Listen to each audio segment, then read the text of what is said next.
All right. So, considering the climate with the COVID-19 thing going on and us social distancing, I kind of wanted to make a video that I typically don't make on my channel. And that video is about divorce. And so I am divorced and I live alone. And so during this time, I'm working from home, not really interacting with people. I'm calling and keeping in touch with my family, but still, it can be tough because you start thinking about your life, and inevitably, sometimes you start thinking about past failings and failures. And a part of that, for me, is my divorce. And so I live in the town that I met my ex in, I dated her in, we got married in, and we got divorced in. So a lot of times when I'm driving around town or just going around town, there we have memories everywhere. We were together for a little while, so the restaurants, parks, streets, friends, old friends. I mean, you name it. I run into those people and those things, and it reminds me of my divorce. And so I think it's important to kind of check how we look at our divorce and our past.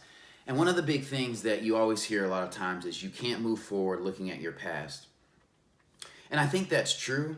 And I think you should not get caught up on past failures and what should have been, what could have been, what you pictured your life to be, because you can't change that. The only thing that you can do is learn from that. And I think that it's foolish to think that you'll never look back at that. And what I mean by that is I think there are people, places, pictures, and things that are going to come up that are going to remind you of your ex and remind you of your divorce.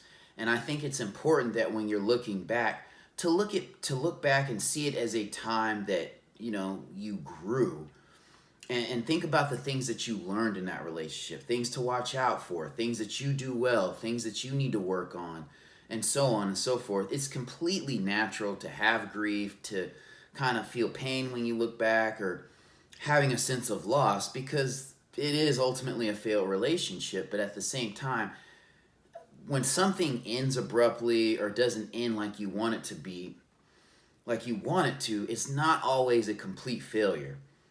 So I'll give you an example of getting fired from a job.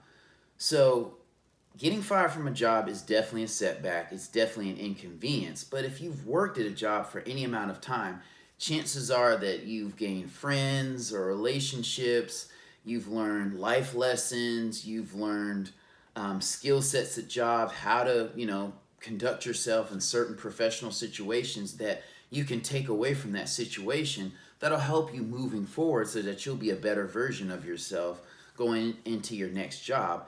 And the same is true about divorce. So when you look back, it's okay to, see, oh man, that sucked. That was hard. That was a tough part of my life. But at the same time, you want to say to yourself, hey, I've learned from this. I recognize this type of person is probably not someone I should be with, or I should probably do this instead of that in this situation, and just realize that you are a better person because of it.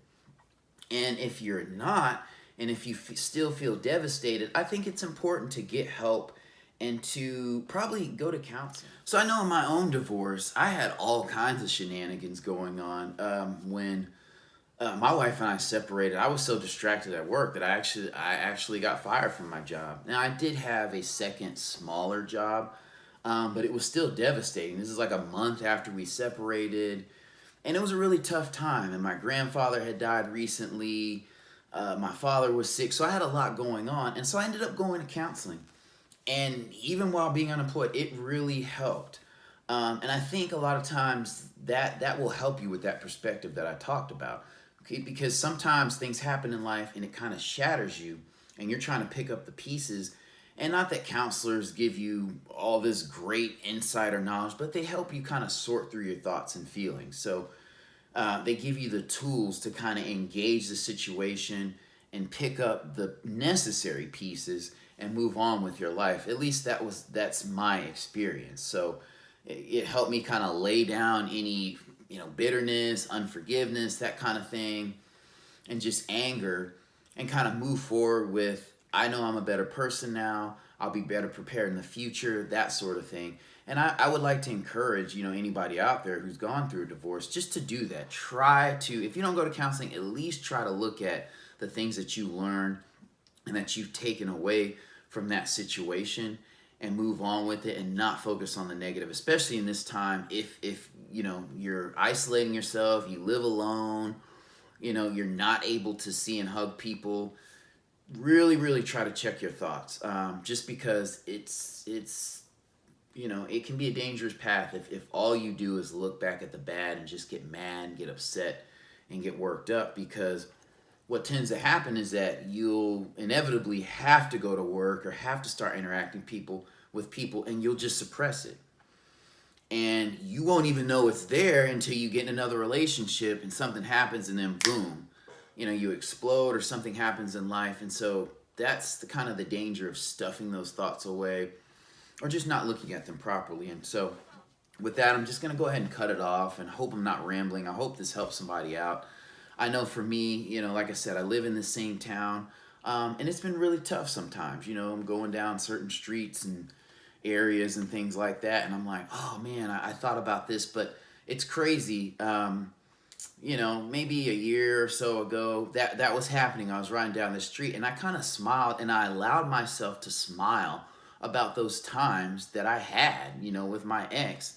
And, we were younger, so I was thinking about how young I was, how athletic I was, and various other aspects, not necessarily her, pining about her, but just thinking about, the times and the good times that I had, the things that I learned, times that, we were with other friends that, I still have that were great. So I hope, again, this helps somebody out, and I'm going to quit rambling, and I will see you in the next video.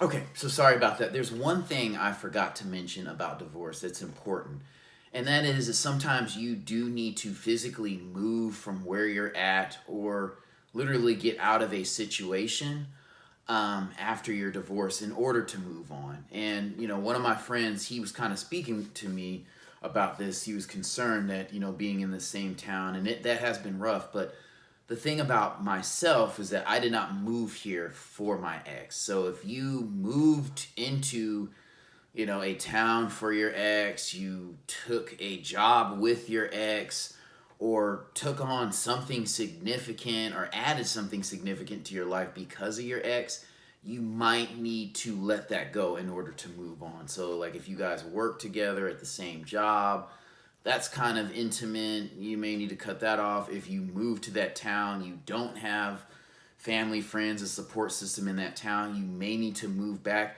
even though your town that you came from might not be the greatest. You still might need to move back there or somewhere else. And that's kind of for you to decide, but sometimes that is a key thing to moving on. I know for other people, for me, I'm involved in certain, different things around town, so it was never completely about her. I always have my own identity, have my own friends, and that sort of thing. But if you kind of uprooted your life for someone or change a significant aspect, you may need to undo that, do something else, more drastic just to get over that. So that may be an important thing for you and something I felt like I needed to mention. Again, thanks for watching.